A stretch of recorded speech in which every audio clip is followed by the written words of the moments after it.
Good evening. I'm Selwyn Collins of CWS Conversations with Selwyn. Thank you for joining us once again, and for those of you who are joining us for the first time, thank you. I heard in the news today that Nelson Mandela, was on the intensive care and doesn't seem to be recovering, and his family is, of course, concerned and worried about him and so on. And along with that, I hear so much about what he has done and the legacy that he is about to leave behind. I wish him well. I wish that he would be with us. I wish that he would recover and be with us much longer, because this man is an icon. This man has done incredible things. I remember as a child reading about Nelson Mandela and the struggle in South Africa against apartheid. And then many years later, 27 years, after 27 years in prison, this man was released and implemented reconciliation to face your enemy and forgive them, so that the country can move on in peace and in love. What a big thing to do. What a magnificent thing to do. Think beyond yourself.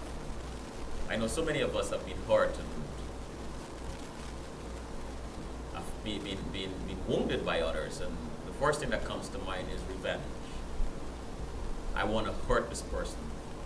And so we are consumed by the idea of revenge, not realizing that this revenge is eating away at us, restricting us from growing, precluding us from becoming as large as we can.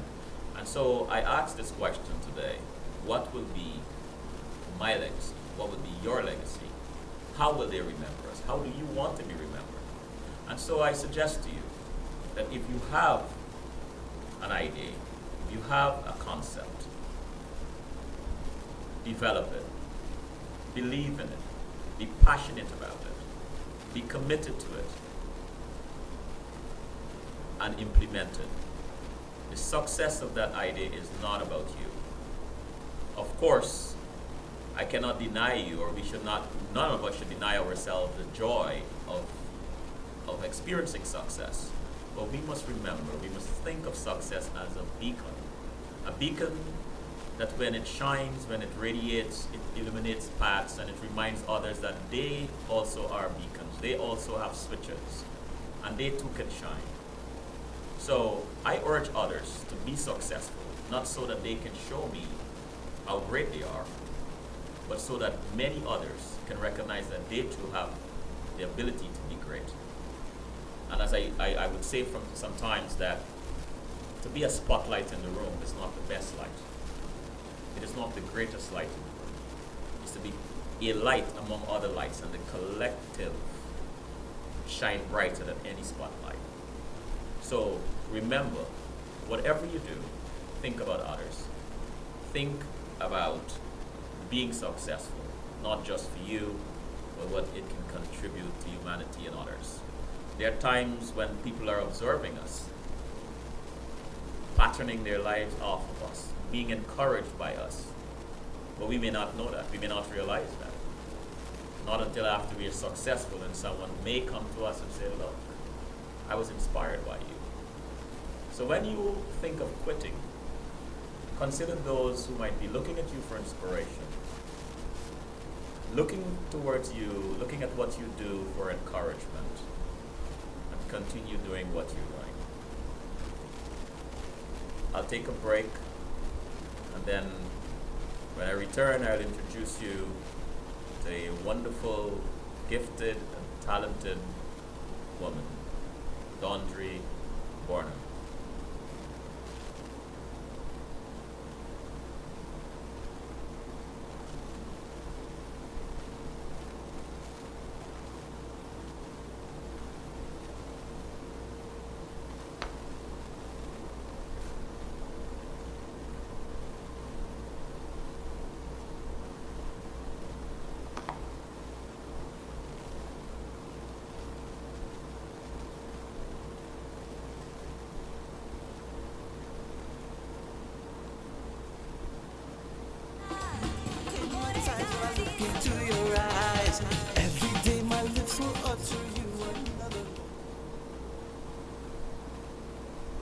We are back.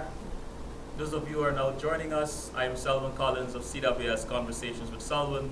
The lovely lady next to me is Dondrie Burnham. Hi, Dondrie. Hi, Selwyn. How are you? I'm excellent. How are you? Fine, thank you.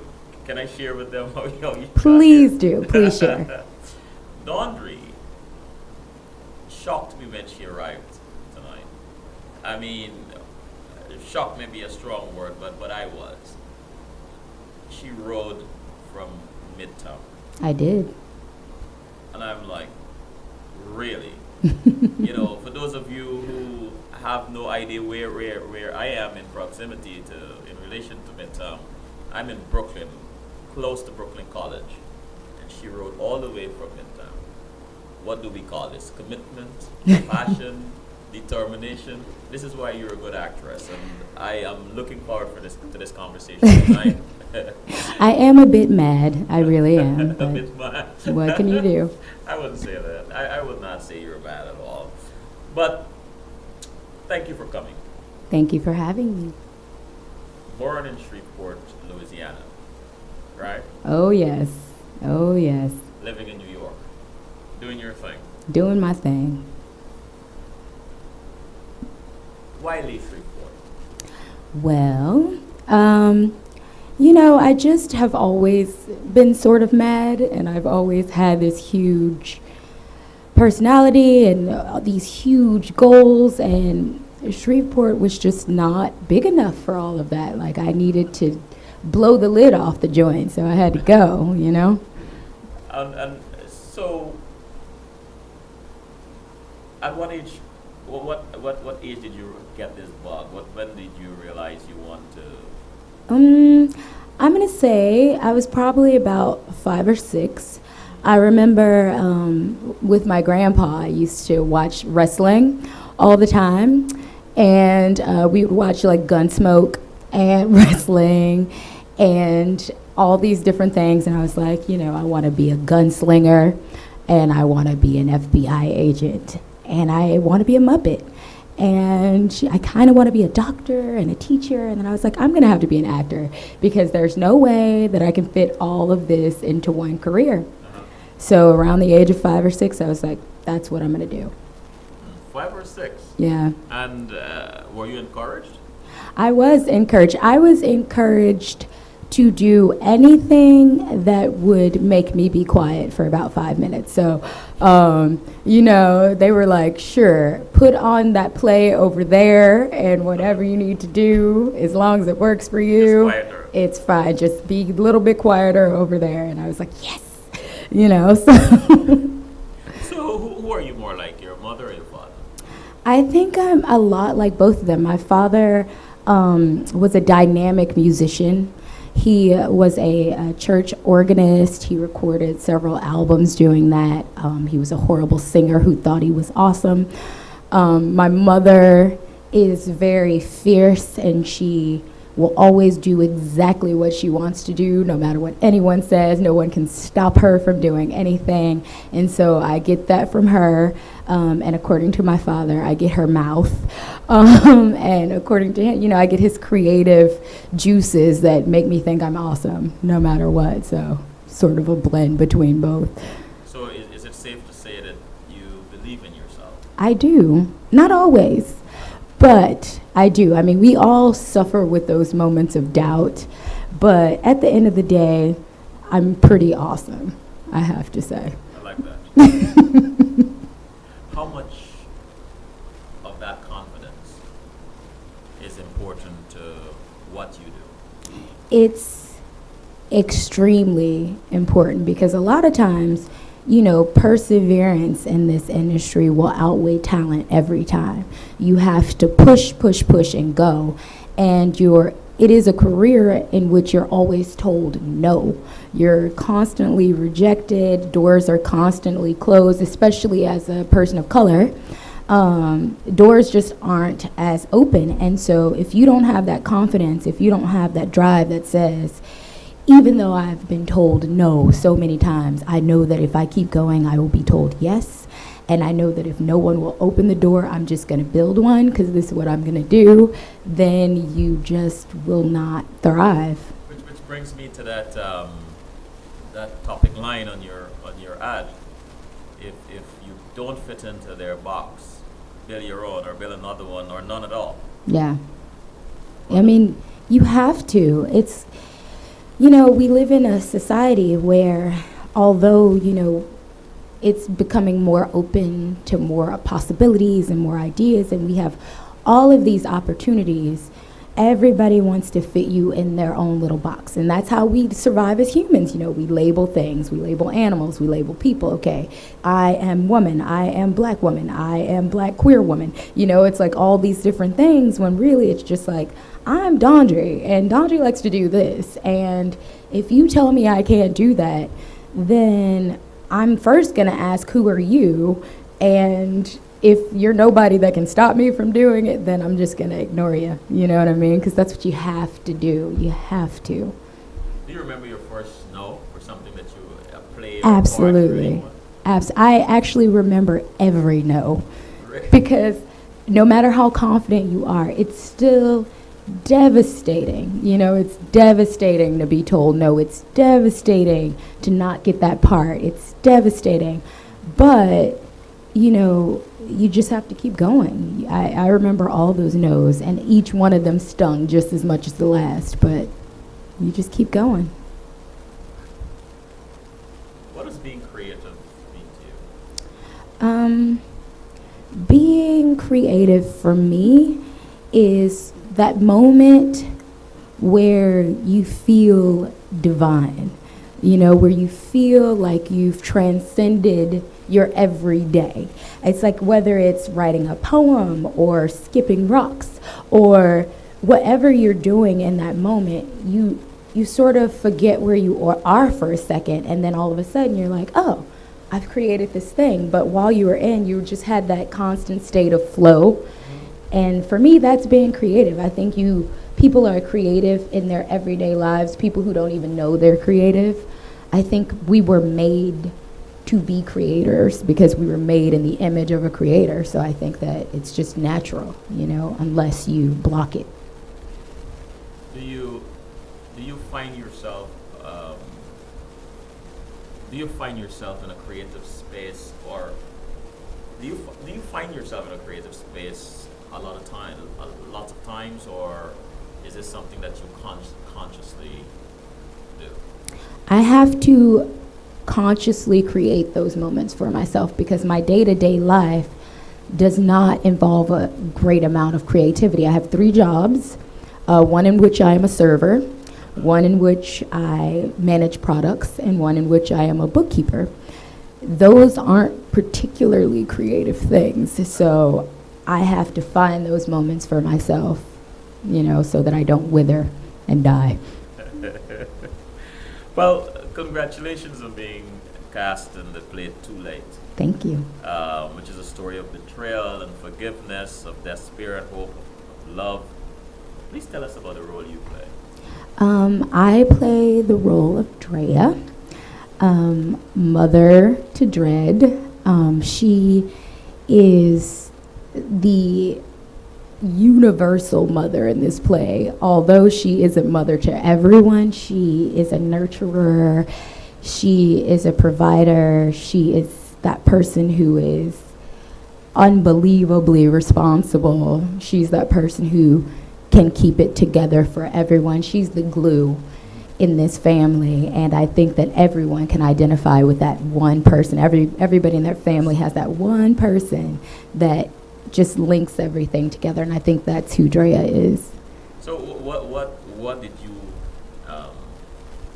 did you call on to play this part? What part of your experience? I think it's, every role I feel that an actor plays, even though they're playing this character, it pulls from a part of themselves.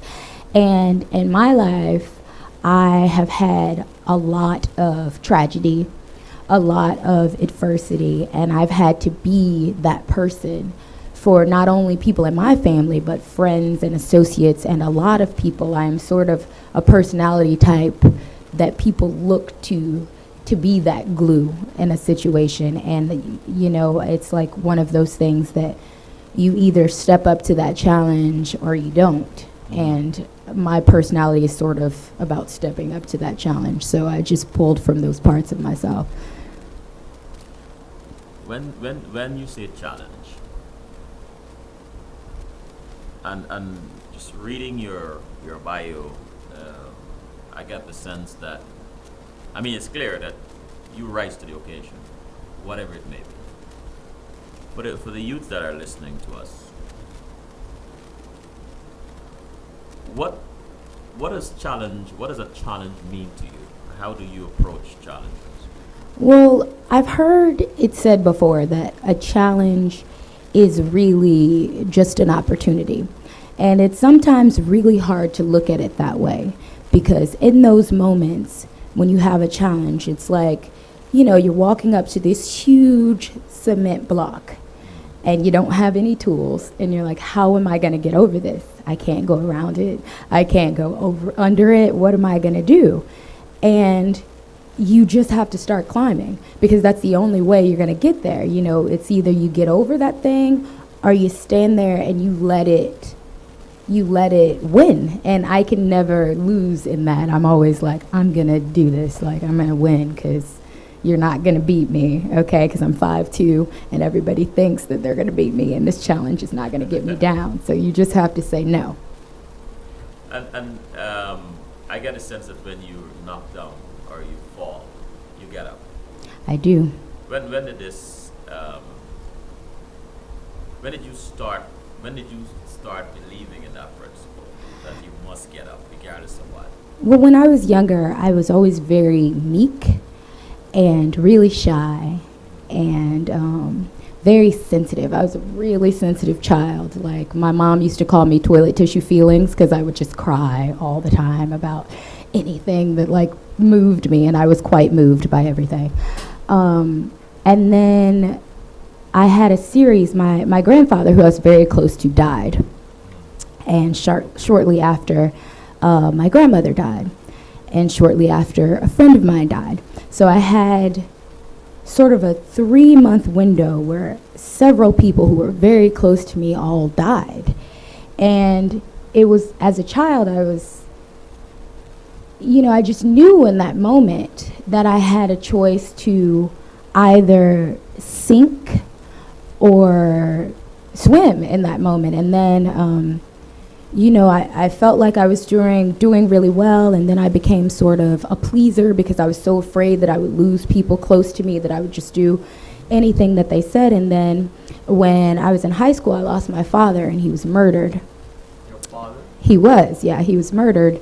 And there was a newspaper article about the murder, because it was a murder-suicide, and it was this whole thing. And it portrayed him in this way that was so not him. And it infuriated me. And I remember for the first time being really angry and really determined to do something and not take it lying down. So I called the newspaper, and I was like, I need to speak to the person who wrote this article. I laid in. I forced a retraction. I made another journalist come to my house, and I gave them the real story. And I was like, now you're going to print this, and you're not going to put it on the back page. And I went in. And from that moment on, I've been like, no, you're not going to do that to me, because I deserve better. You know, I am genuine of spirit, and I have a great heart, and I am good to people. And when that happens, a lot of people try to step over you. And so you have to be like, genuine and good does not equal weak. It's so much easier to be awful to people, and it's so much easier to just step on people's necks. But in those moments, you have to stand up for yourself, because nobody else is going to do it, you know? And you've been doing that. And I've been doing it ever since. Let's take a break. Sure.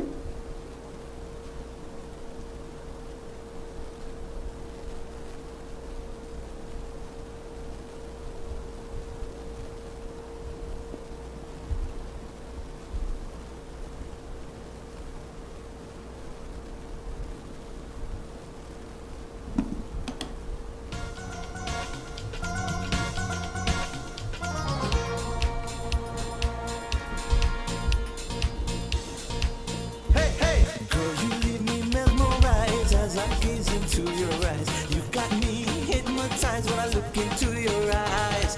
You're so gentle and so warm, want to wrap you in my arms. Yes, you got me hypnotized when I look into your eyes. Every day my lips will utter you another love song forever.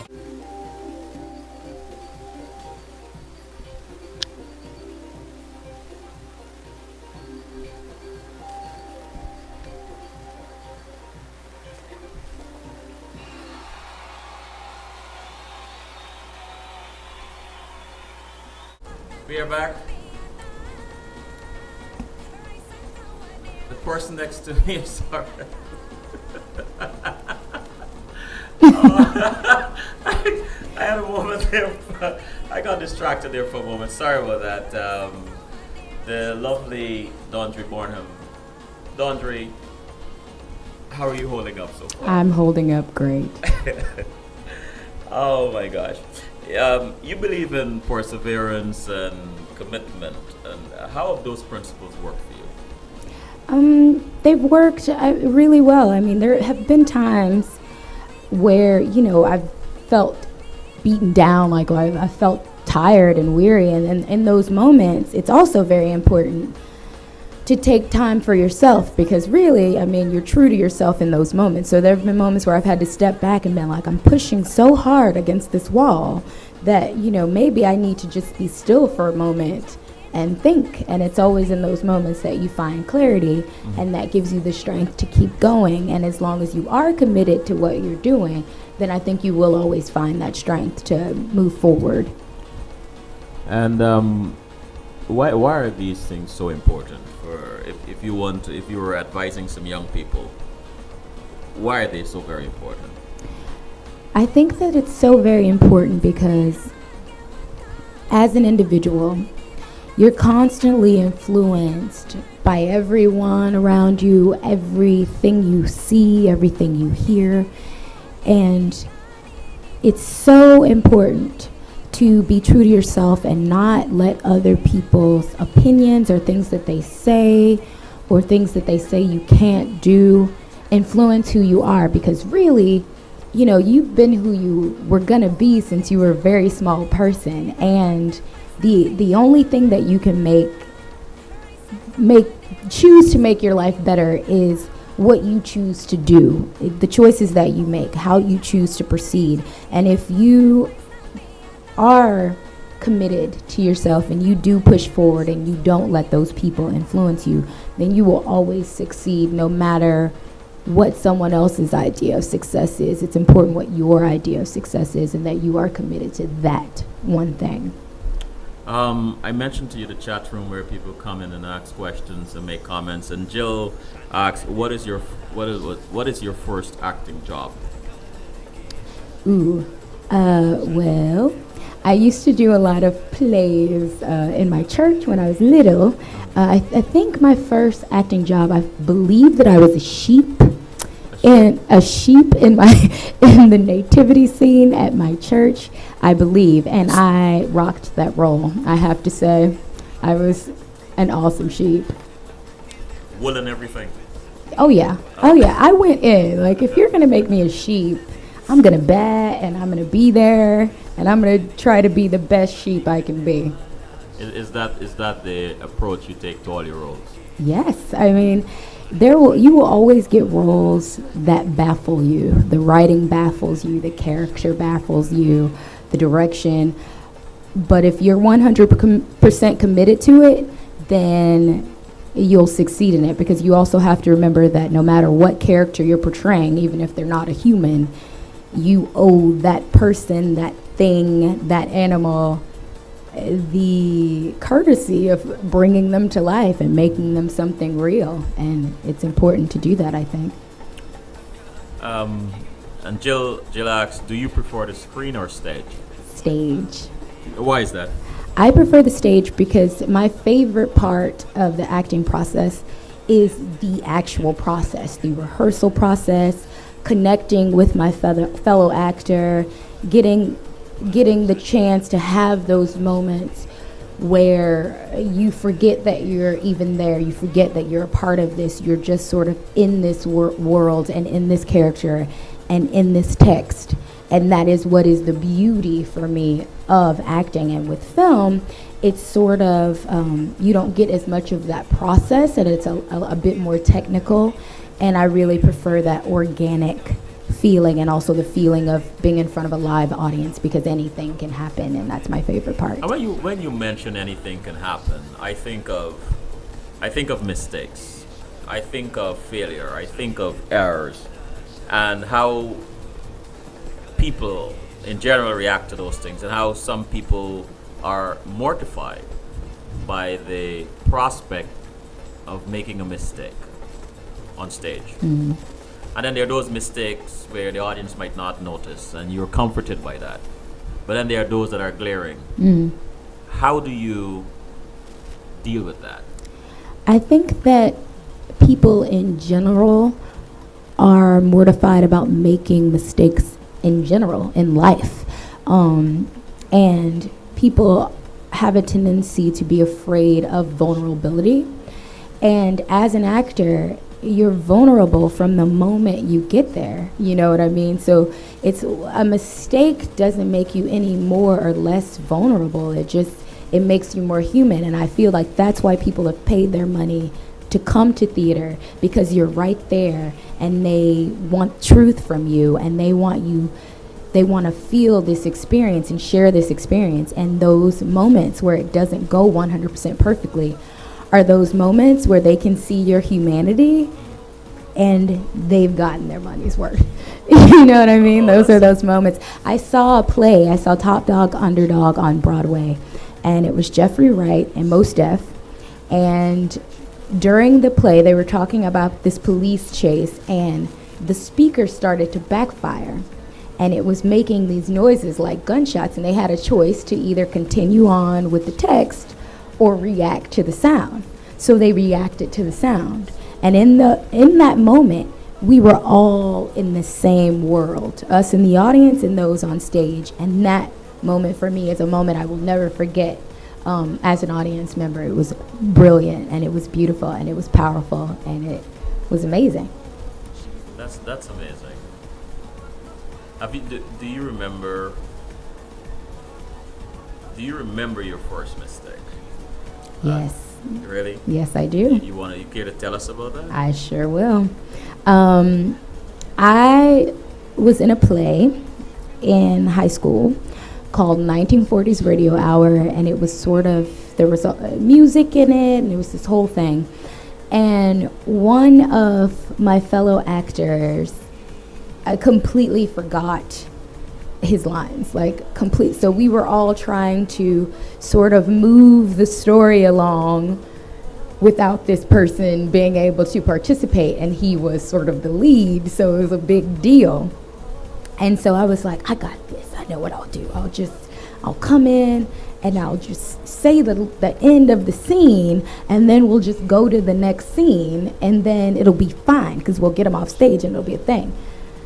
So that's what I did, and that's what we did. But then I realized there was a major plot point in the end of that scene that doesn't make sense for the next scene unless that gets said. And I was like, but you just have to take those risks, and it just has to happen. And then I got on and I sang a little song, and the audience was just like, oh, whatever. It's really, most of the time, the audience has no idea that you've made a mistake, unless you show that to them. They have no idea.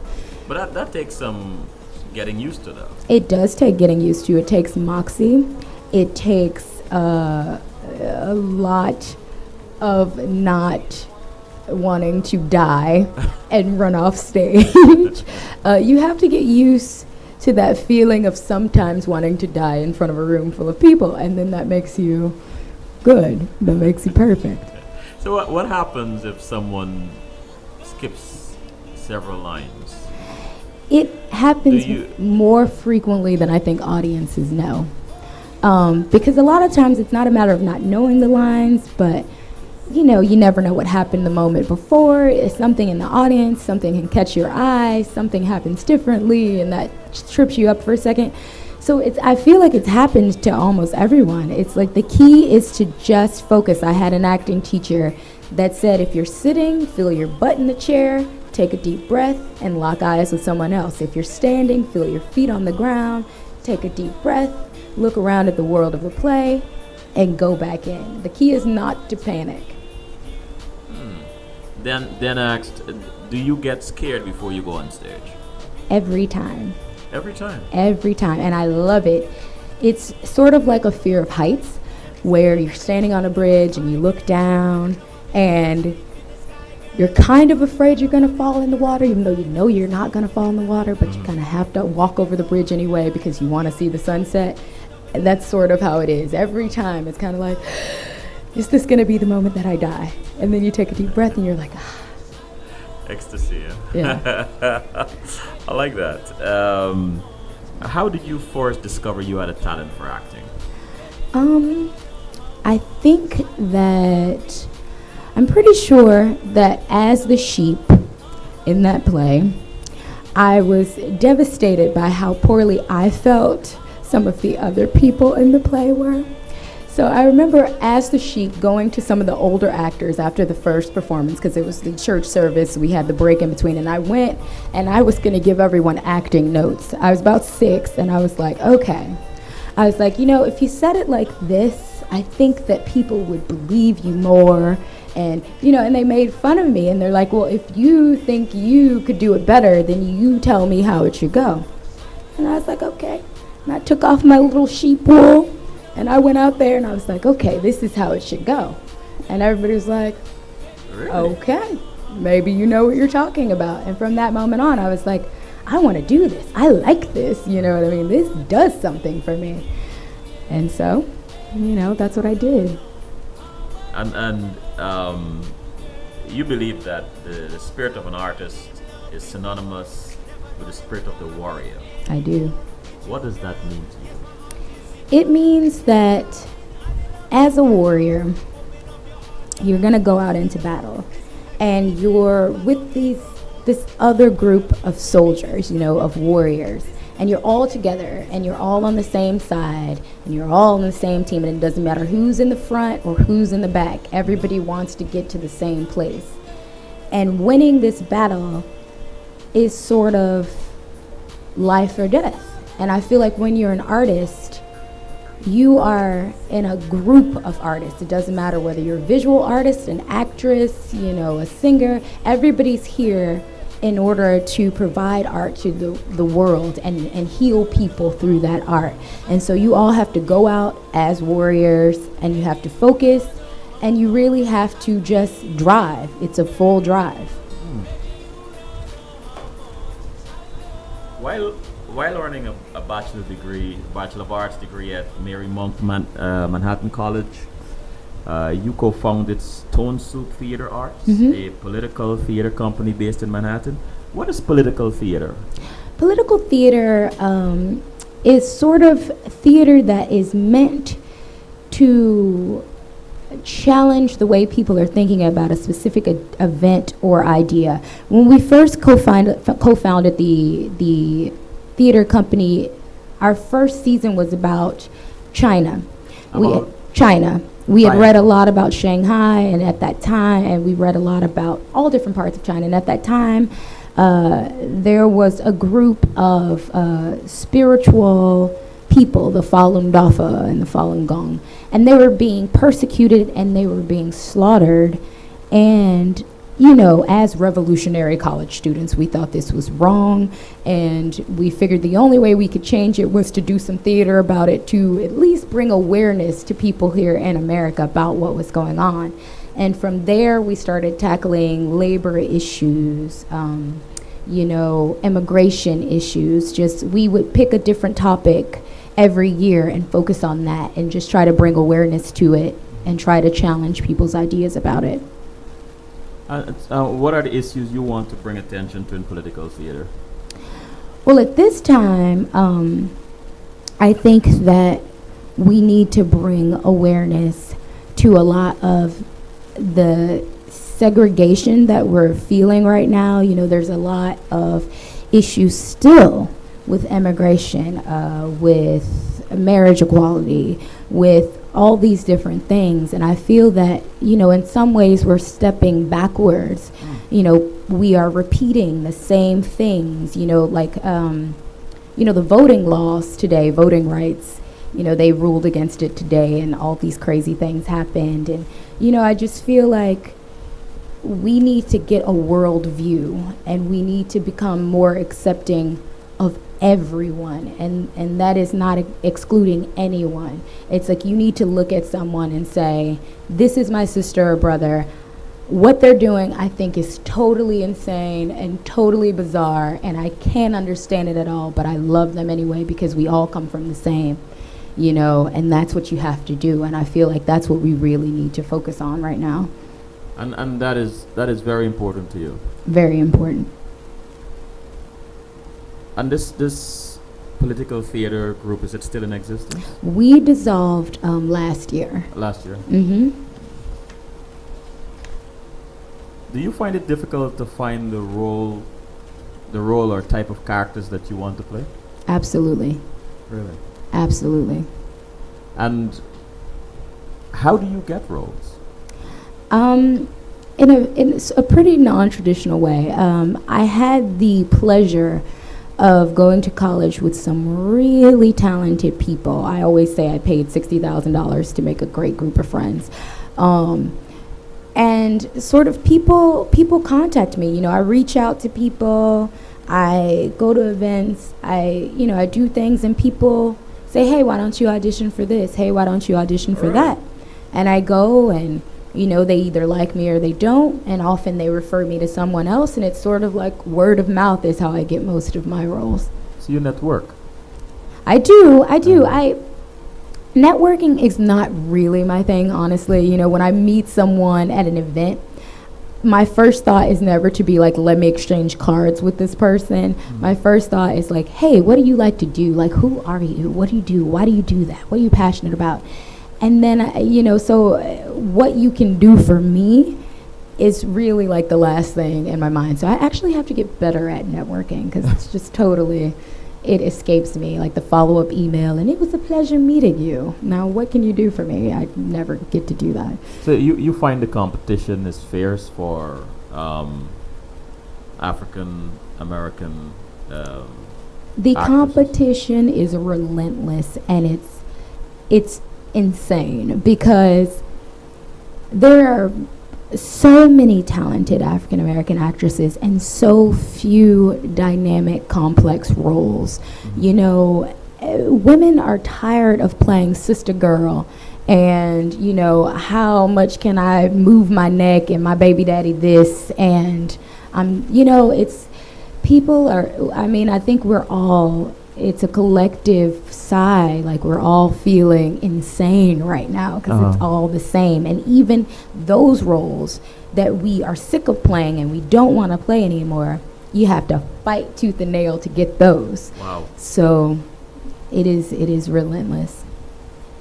I heard, I think it was Oprah Super Sunday, and with Gabrielle Union, and she alluded to the fact that she was sort of a nasty girl, mean and vindictive. She's a mean girl. Yes, mean, vindictive, and angry when someone else gets the role, jealous, and those kinds of stuff. It's good that she's come clean. It's good that she recognized this in her and sort of, went through a transformation. That is important, and to pass that message on to others. Young and old. Yes. And I'm sure people can benefit from those kinds of catharsis. How real is that to you? But have you ever experienced it from others towards you when you get a role?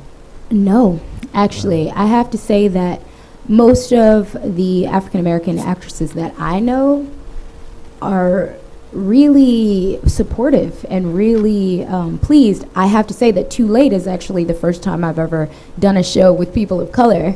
I've actually, for the most part, always been the only person of color in the shows that I'm doing. So there's that. But, I would say that there will always be those people, black, white, Hispanic, whatever, that have that, because that is an insecurity that comes from within.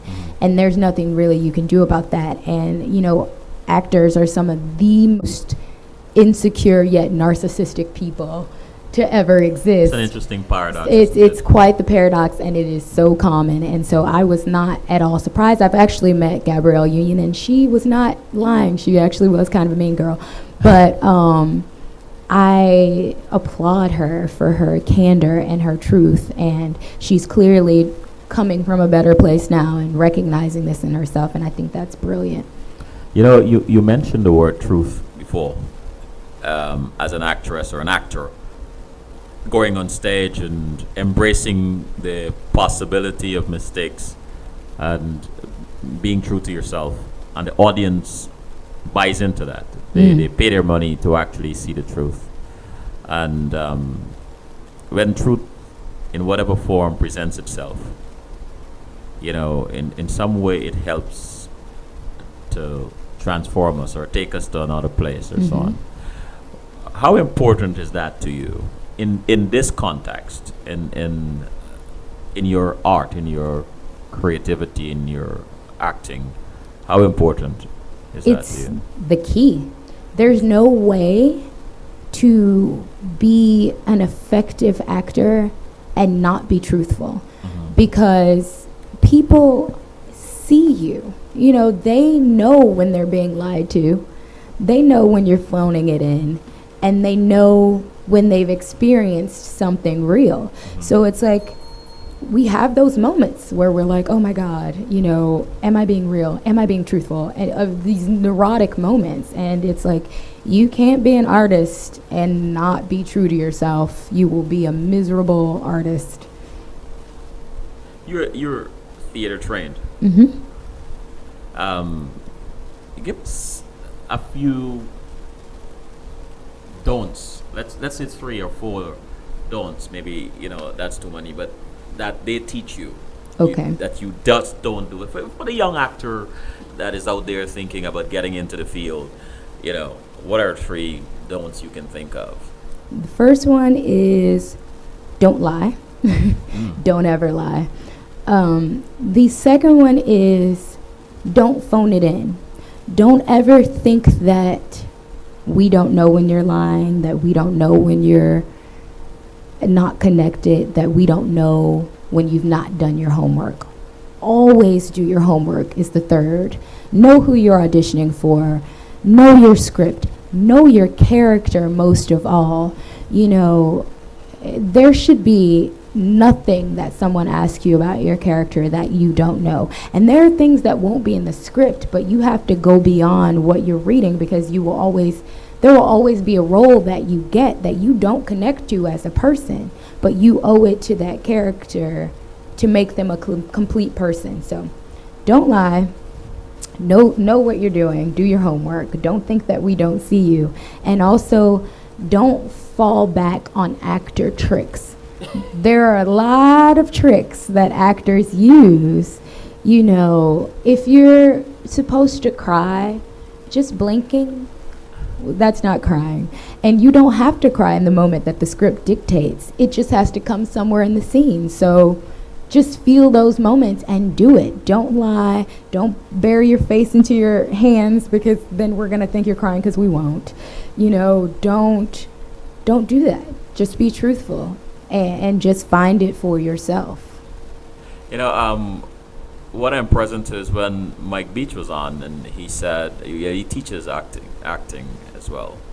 And one of the things he said that he teaches his students is, you have an objective, and how do you get there? Absolutely. And he mentioned this something very similar about not using acting tricks. And, you know, don't act. Don't go there and act as though you're acting. Exactly. So to speak, right? Wow, that's interesting. And in the chat room then asked, what was your scariest role? My scariest role. I would say that my scariest role was when I played a rabbi. Played what? I played a rabbi. A rabbi. in a play that I did for against the Republic National Convention, and it was set during Purim, and I was this rabbi, and I was sort of a minstrel, and I had to sing, and I had to present in this way. And being a rabbi, my character was very Jewish and also based on a man's role. And there were a lot of Hasidic Jews in the audience, and they heckled me. And they were very close to me, and they were very offended by me doing this role. And I have to say that was my most frightening role, not because I was afraid of them or I was afraid of what the audience would think of me. It was more frightening because I was like, I have to still be true in this moment, even though I'm being faced with all this opposition telling me that I can't be true in this moment and that I can't have this experience. So that was definitely my scariest role to date. I'm sitting here listening to you, and I am like the hair at the back of my neck is just getting stiffer and stiffer, and I'm thinking, I kind of like put myself in that situation. How do you handle that?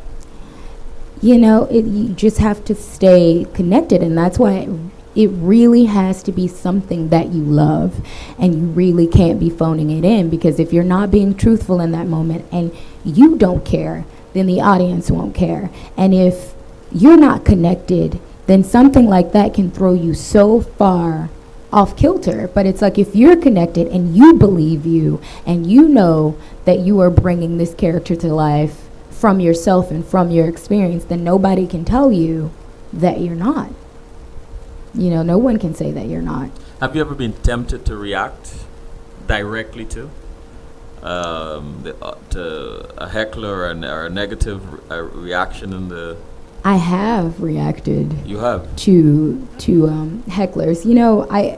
In the type of theater that I was doing, it was very avant-garde. Uh-huh. So I did a lot. We did street theater. We did a lot of things where people would, feel that they could react to you. And if I was in a situation where I could react, if I was doing something avant-garde enough that it wouldn't throw the whole thing over, then I would just go get right up in their face and bring them into it and be like, you want to participate, then now you're really going to participate.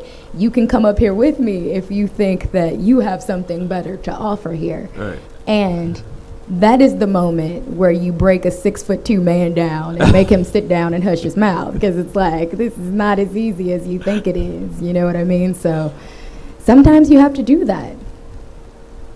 Let's take a break. Sure.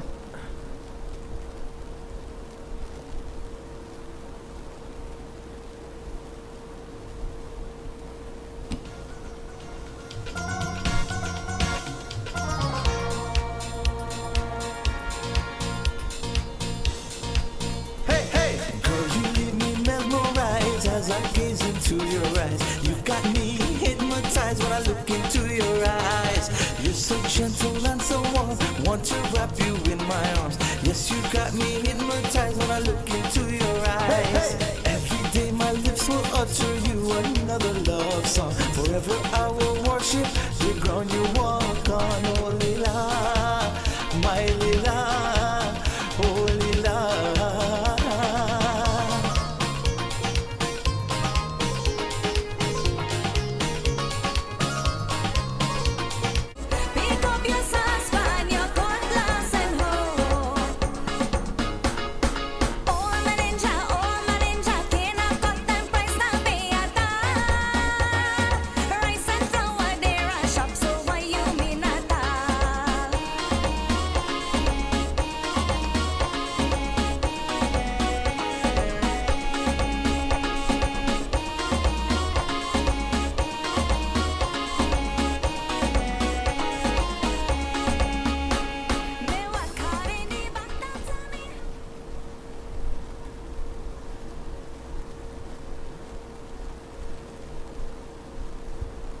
We are back with the lovely Dondrie Burnham. How are you? I'm good. How are you? Wonderful. And I'm enjoying this conversation, by the way. As am I. Yes. What is the most liberating role you've played, and why was it liberating to you? Let me think on that one. I played a role not too long ago, and in which I was a character named Soledad, and Soledad had a lot of past life experiences. She had gone in for hypnosis because she always had throat pain, and so she, went in because somebody told her that it'd be good for her, and she goes under, and as she goes under, she has several different past life experiences, and she dies in every one, violently in every past life experience, and she drifts from one to another, and they're all in different time frames, and it was very liberating because it was very difficult. It was really hard for me because it was all a very long monologue, and it switched from this type of character in this, time period to this one in this time period to this one in this time period, and I'm not moving on stage, and there's nothing around me, and there's no costume changes, and it's really up to me to make this believable for the audience and to experience these moments standing still on stage. And it was very liberating because it was so difficult, but once I tapped in, it was like, okay, here I go. I was also Hispanic, so there was that. Yeah. So yeah, it was quite liberating. Wow. I mean, just standing there and just shifting from one. Just standing there, just shifting from one moment to another moment, and now I'm this person, and it's 1862, and now I'm this person, and it's 1975, and now I'm this person, and now I'm back to the person that you met in the beginning. So it was a challenge.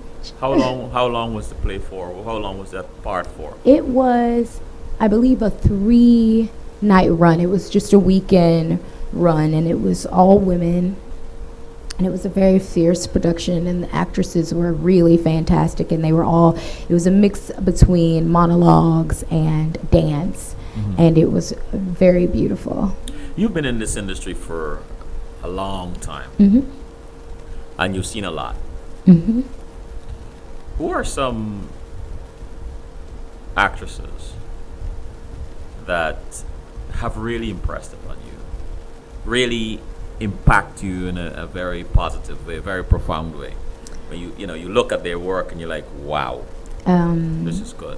Some of these may be a little obscure for people, but Fiona Shaw, Google her if you don't know who she is. I saw her in Medea in the city when I was in college, and she came on stage, and from the moment she stood on stage, she took my breath away. And in every line and in every move and in every intention, she was present and she was connected to us. And I experienced that play in a way that I never had. And I love Greek tragedy. I love classical theater. I'm classically trained. So, that's what I love. But she was amazing. So I'd say Fiona Shaw, Judi Dench, Angela Bassett. Angela. I like Angela. These women have a ferocity that is unrivaled. The thing I love about Angela Bassett and now Viola Davis, who has been in the industry for many, many years. She's finally getting this acclaim, but she's been around forever, and she's been fierce forever, and she's been amazingly talented She's forever. one of my favorites. But these women, they have this ferocity, and they're not afraid to go there. They're not afraid to look ugly, and they're not afraid to look angry and to be misunderstood and to say, I don't fit in your box. These are the type of women that I admire. And even in a stereotypical role, they find a survivor in it, and they find something in the role that makes you as the audience member be like, yes, I care. I care about this woman. I want everything good for this woman. And even if she doesn't get it, I believed her, and I went through something. And those are the actresses that I admire. How you are also a poet and have been published in We Got Issues, A Young Woman's Guide to a Bold, Courageous, and Empowered Life. Congratulations. What Thank kinds you. of poetry do you write? I write very emotional, very sort of complex poetry about, my inner dialogue at any given moment. It's like, for me, what is most interesting in life in general is like subtext, like the line in between the lines, the part in between the conversation. That's what fascinates me. So I would say my poetry is my stream of consciousness while I'm having a conversation, what I'm actually feeling I like in those that. moments. I like that. I like that a lot, actually. Thank you. Yeah, I can relate. How does your poetry come to you? It comes to me, like a stranger in the night, like in the middle of me doing something else. I'll be like, I really want to write about my feelings or my emotions about this moment. And then out it pours.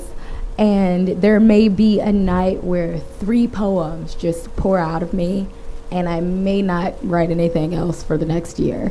It's sort of, that's how it comes to me. I never force it, because I think poetry is one of those things, unlike, fiction and nonfiction, that you have to be connected to it in the moment. It's very hard for me to start a poem and then come back to it at some point. It has to all come out. Flow. Then I can edit, but it has to flow in a stream. I read that you had gone to Houston on account of your poetry and done some recordings. Tell us about that. What is that experience about? Well, I had been here, and I, had been acting, and I was very disillusioned because I had decided that, I wasn't going to be an actor anymore, because this life wasn't for me, and I just couldn't. And I was writing all this poetry about, what was going on in my head. And so I had written a poem for a person that I was courting at the time. And I was like, if I put this poem, to music, then I know that you will understand the depths of my soul when you hear it. So I made a mixtape because, I'm a nerd. So I, on my garage band, made this random beat and, did this poetry in this very, emotional way. And my best friend at the time was getting married to a music producer.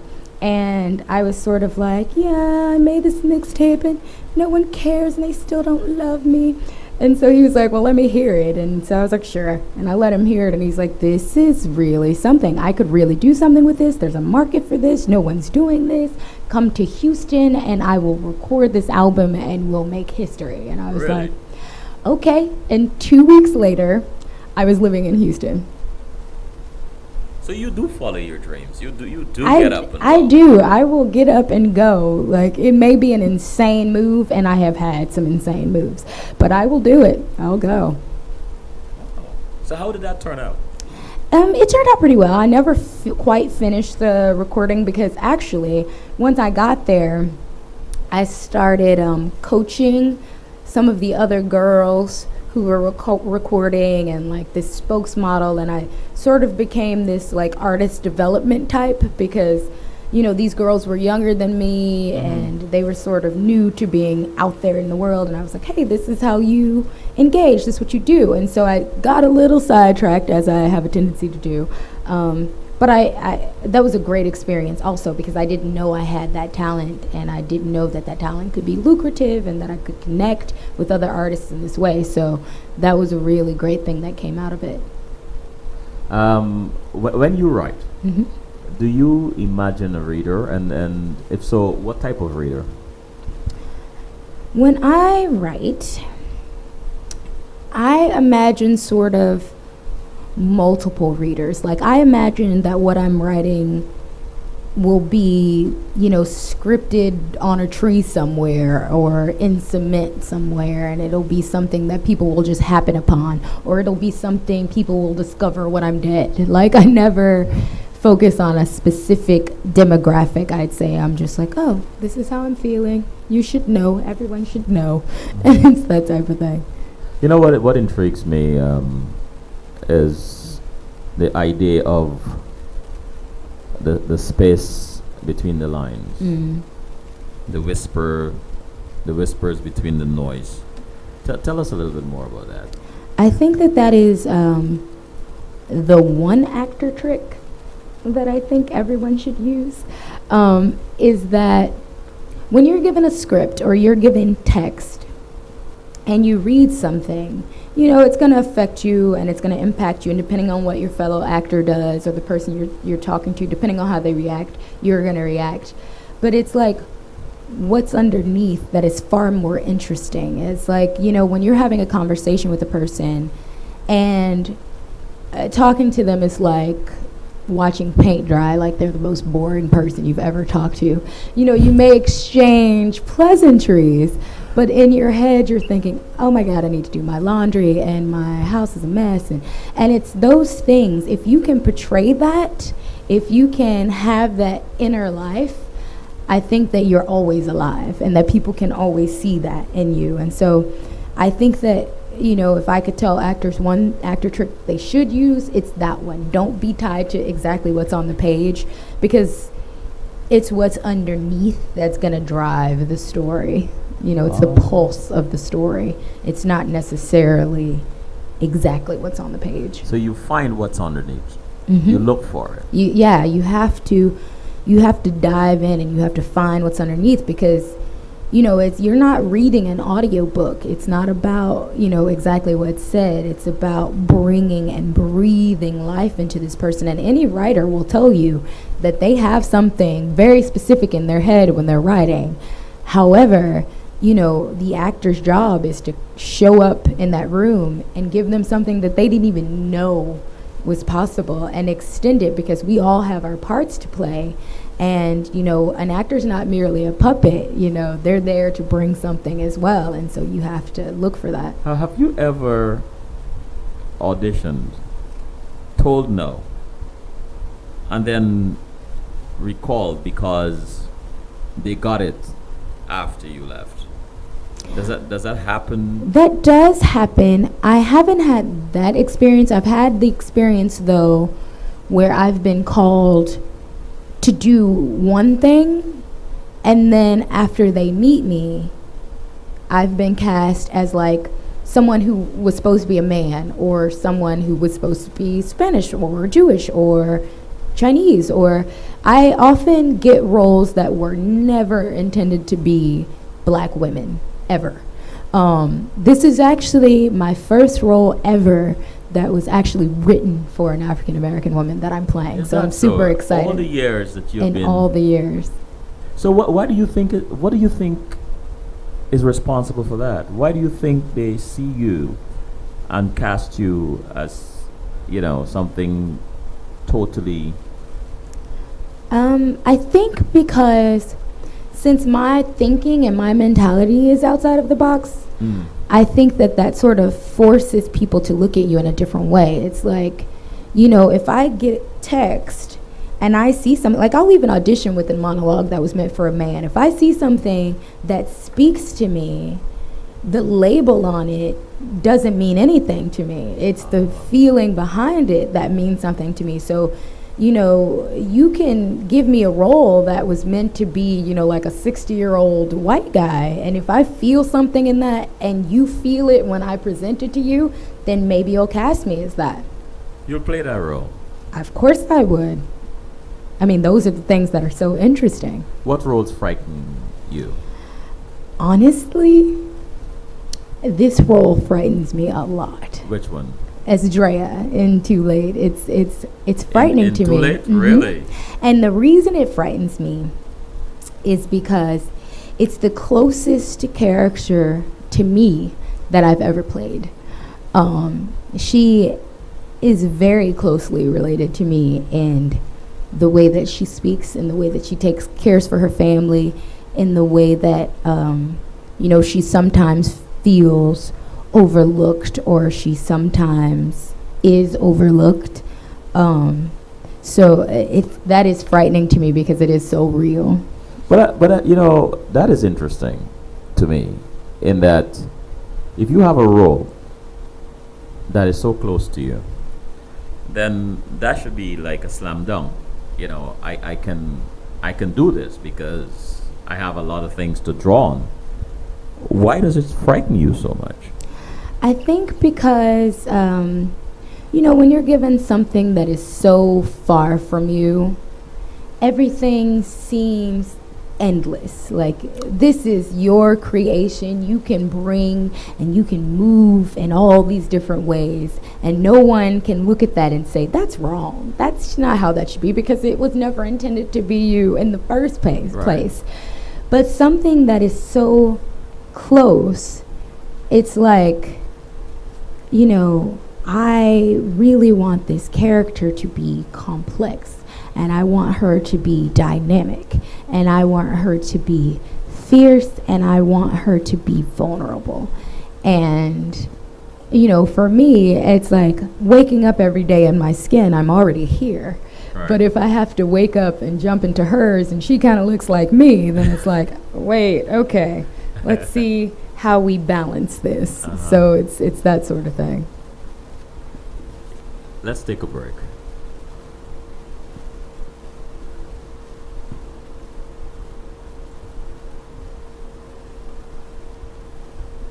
Tune in tomorrow evening at 8:30 for a conversation with another actor, Ingrid Griffith.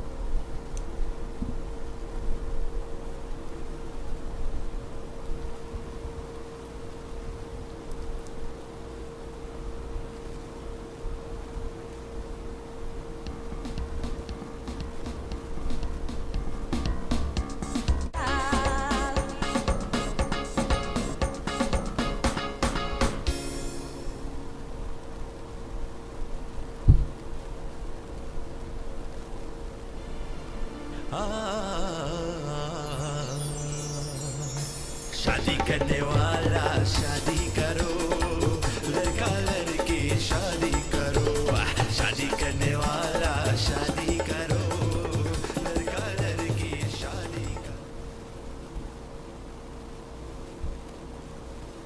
We are back with the lovely Dondrie Burnham. Dondrie, I understand that you are currently in the process of developing a book and workshop entitled Rules of Engagement. Mm-hmm. Please tell us about that work.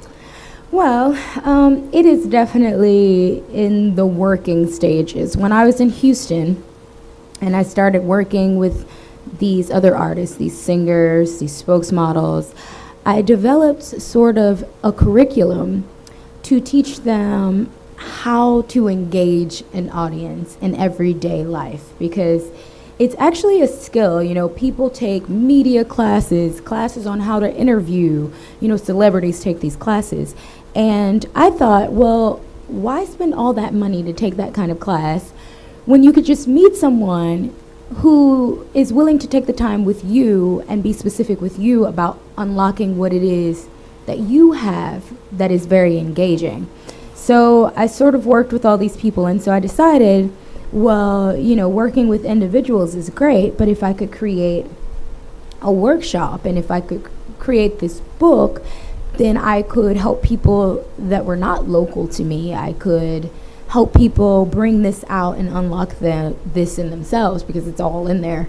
Everyone has it. So that is what I'm working toward. It's like a slow process, because honestly, I'm quite scatterbrained. So I have to, it's hard to make that flashlight focus become laser focus. Right. And so that's what I'm, trying to do at the moment. Rules of Engagement. Mm-hmm. So let's say a young person meets you, Mm-hmm. and you believe in them, and you realize that they're a little rough around the edges, and you want to give them some tips on rules of engagement. Are you at liberty to give us 2 or 3? Sure. First things first, I would say it's always great to start with a list. A great man once told me that people try to avoid their weaknesses and hide their weaknesses, and really you can never get rid of a weakness. You can only manage a weakness. So you have to polish your strengths like you're polishing a diamond. You want to really go in and really focus on that and really make yourself as strong and fierce in those strengths as you can. And you need to really be very honest with yourself and be very aware of your weaknesses so that you can manage those things. So I would say start off with a list of those 2 things, and then start off with actions related to those things. How are you going to spend every day getting stronger at these strengths, and every day managing and focusing those weaknesses so that they can also benefit you? Because you can benefit from your weaknesses. That's why everyone has different weaknesses, and so I think that's where I would tell them to start. And then I think once you make that list and once you can hone those things, I think spending every day focusing on engaging with at least one person, really engaging with them, not just flippantly talking to them, not texting and kind of half listening, like really look someone in the eye, focus on them, and see what it is that you can find out about that person. Imagine that anyone that you're talking to, everyone has a mystery. And so imagine that you're trying to solve that mystery about that person.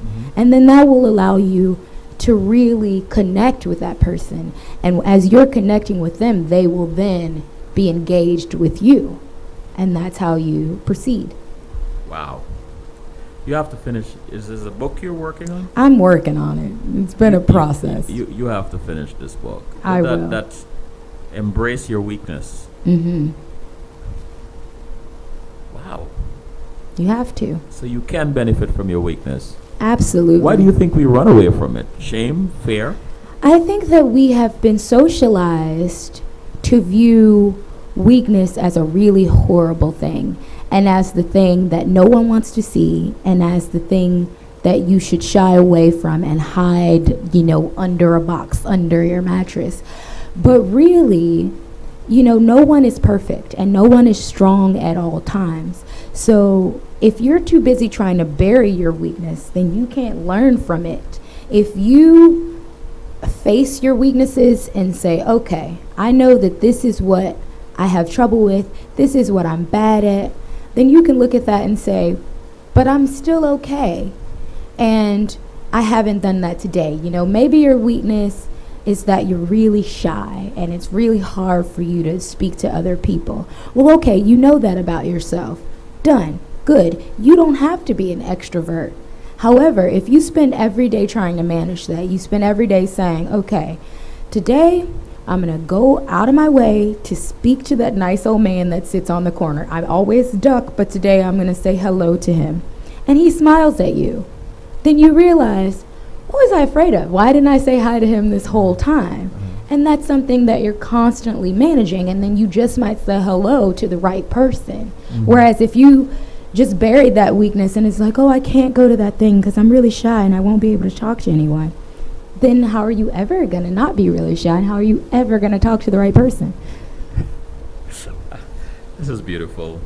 How does being a black woman that is beautiful can sometimes be a detriment in being taken seriously in the theater and film industry? I think that people, not only do outsiders stereotype us, I think that we sometimes stereotype ourselves in that, say you go to an audition and you're thinking, okay, here's another one of those sister girl roles where I'm just going to be popping my neck and saying this craziness and blah, blah, blah, blah, blah, blah, blah. If you go in with that mindset, when you go in the room, that's what you're going to give them, because that's what you've already told yourself that they want. But if you go in and you say, okay, this person's a working mother and she doesn't have any money and she's this and she's that and she's that, but maybe she really likes Shakespeare and that's something no one knows, or maybe she's really into Miles Davis, and you come in and that's your secret, but you bring that, and you know there's a little bit of you that has that underneath, then they're going to take you a little bit more seriously. And I think that it's sometimes hard because we're construed as angry and we're construed as very sexualized. And of course, we're beautiful creatures. Right. We're very sexy creatures. We are angry because we're sick of not being taken seriously. So those things, I think, you can only combat with not giving into them, you know, and really bringing something else. It's very easy to be angry. It's not very easy to come in and say, I know you think that this is who I am, but let me show you something. And you can choose to take it or leave it. Well, what kind? Well, is there a dream role in film or on stage that you would love to play? I would love to be in Coriolanus by Shakespeare and play Volumnia. Now she is an older role, but she is fierce and she is this mother hen and she has a fire behind her, and I would love to do that. I haven't done any classical theater in quite some time, and I really, really miss it. So that's what I would love to do. What draws you to it? The language. The thing that I love, you know, we were talking about subtext earlier, and I think that people are sort of intimidated by Shakespeare and by the language and by, you know, the ancient languages, but I feel like everyone's been going through the same thing since the beginning of time. It's like you may have lived, you know, in an igloo or a rock or a hut or a mansion, but everybody's really going through the same things internally.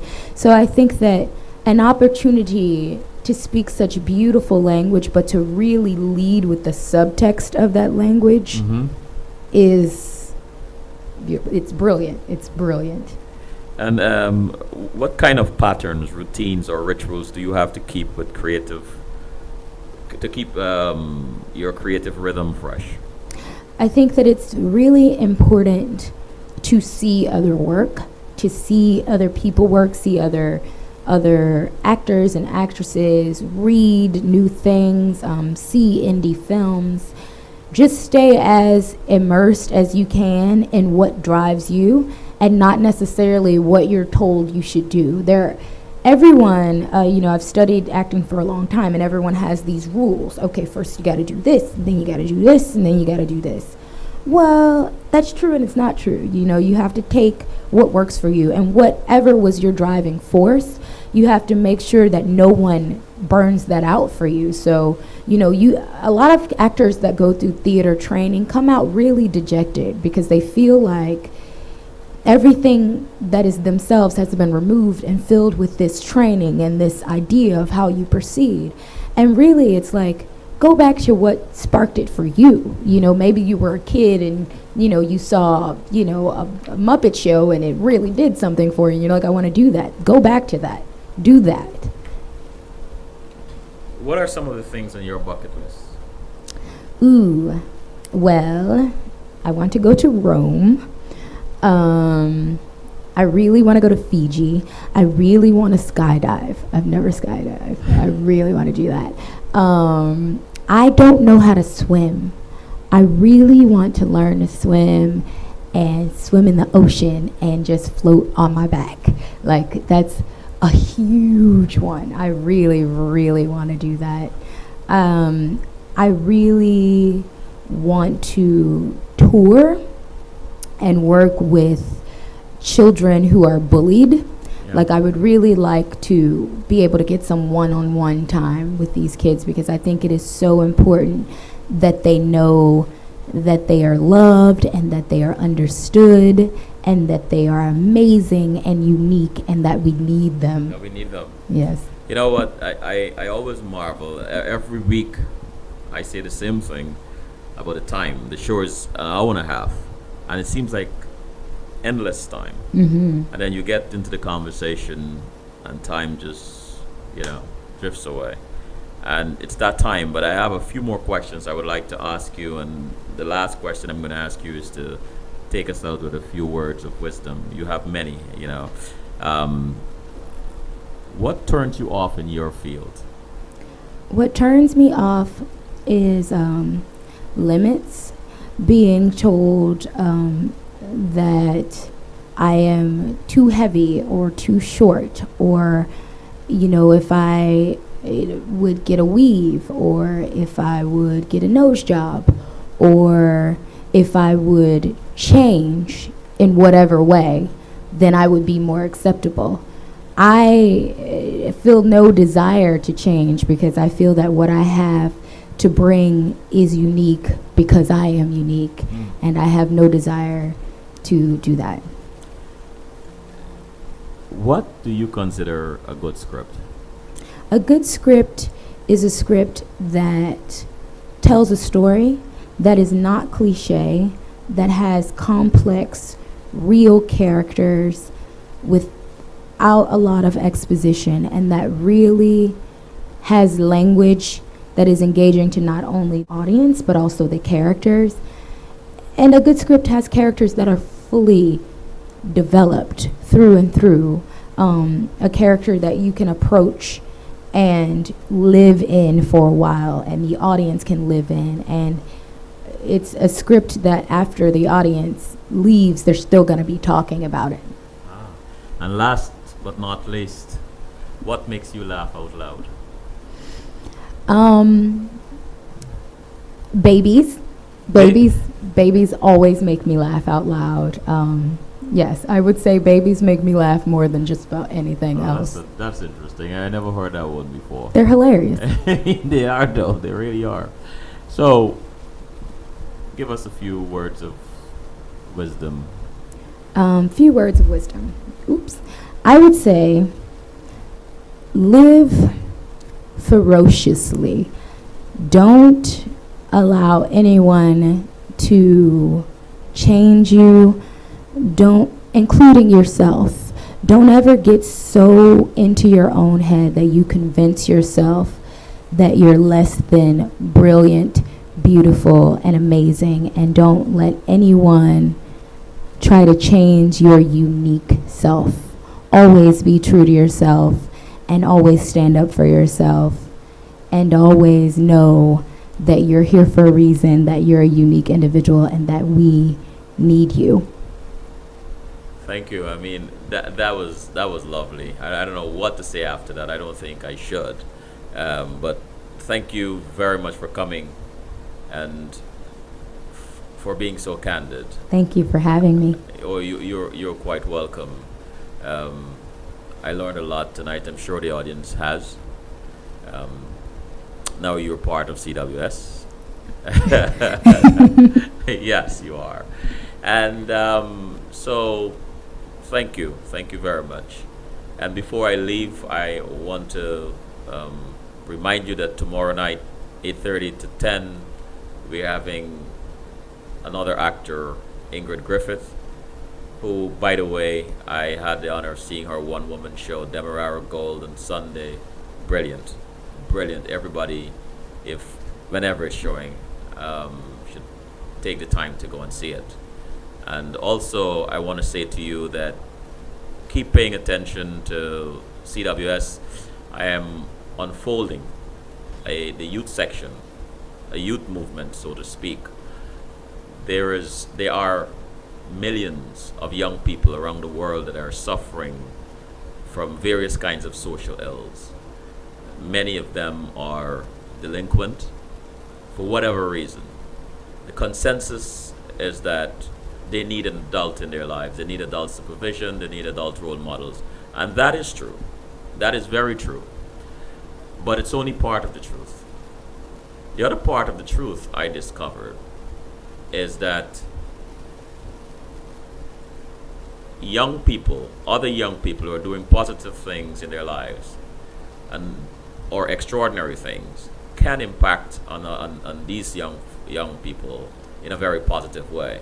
And so I embraced this concept I came up with called positive peer pressure. Peer pressure doesn't have to be negative. It can be positive too. So on our youth page, I am highlighting young people who are doing positive things with their lives. And some of whom have already been on CWS, but one day you will see them on CWS. So please whatever you do, embrace the effort, embrace the movement. They are our future. So thank you for listening in, and once again, don't forget tomorrow, 8:30 p.m., Ingrid Griffith and I. And thank you. Selwyn Collins saying good night.